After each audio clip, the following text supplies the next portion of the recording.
নমস্কাৰ, এটা নতুন ভিডিঅ'লৈ সকলোকে স্বাগতম জনাইছোঁ। আজি মই বনাব লৈছোঁ কঁঠাল গুটি আৰু ভাতকেৰেলাৰ পিটিকা। আৰু মইনো এই পিটিকাখন কেনেদৰে বনালোঁ আৰু কি কিনো ব্যৱহাৰ কৰিছোঁ তাকে ভিডিঅ'টো এবাৰ চাওকচোন। এয়া কঁঠাল গুটি, ভাতকেৰেলা, আলু এই আটাইবোৰ মই ভাতকেৰেলাখিনি চুচি ল'লোঁ আৰু কঁঠাল গুটিখিনি বাকল গুচাই ল'লোঁ, আলুখিনিও বাকল গুচাই ল'লোঁ। এইখিনি এতিয়া মই কুকাৰত ভৰাই 2টা হুইচেল মাৰিবলৈ দিম। পানী অকণমান দি এই আটাইবোৰ মই এতিয়া কুকাৰত ভৰাই ল'লোঁ। আৰু এই কঁঠাল গুটি ভাতকেৰেলাৰ পিটিকাখন খাই বহুত ভাল লাগে, আপোনালোকেও খাই চাবচোন। তাতে কণী এটা দি দিছোঁ। এতিয়া মোৰ ইয়াত ভাতকেৰেলা আলুখিনি বইল কৰা হৈ গ'ল। এতিয়া মই পিটিকা কৰি ল'ম।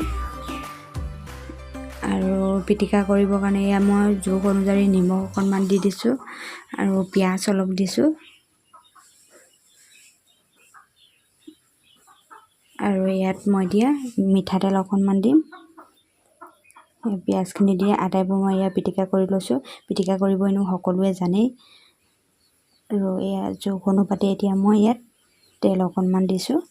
তেলখিনি মই গৰম কৰি লৈছিলোঁ, ৰচুন অকণমান দি তেলখিনি গৰম কৰি লোৱা পিটিকাখন খাই সঁচাকৈ বহুত ভাল লাগে।